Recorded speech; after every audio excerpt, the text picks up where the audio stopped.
Mani eh. Saan umiinom kunwari? Si Ate Lloyd pa, ang dami yung mga kunyari. Wine na po. Okay, kumakain.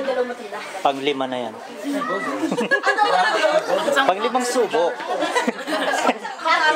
You know what I did once? Si Tony, sabi ko, kaya natumayo ako.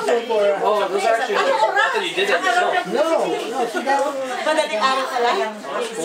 Kala ko naman pupunta ka dito eh. Sabi sa dito ka magdidinin. Pupunta kami dito eh. Okay. Magabi? Oo. Kasi nag-dito siya.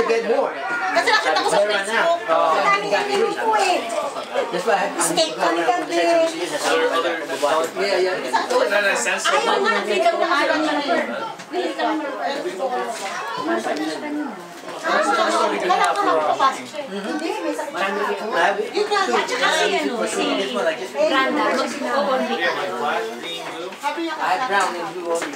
Oh, really? Yeah, they have white. I don't know white. I got white already. I want black.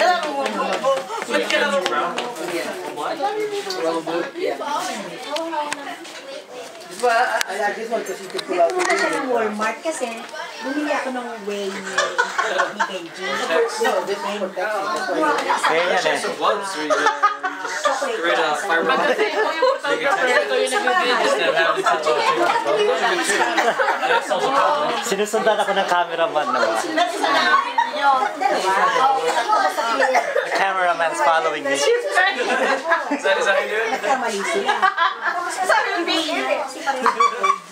Oo, tapos tinignan nilang gano'n. Tinanong nilang meron. Kaya sabi mo, ano, binigay? Oo, tapos nag-refund siya ng $20.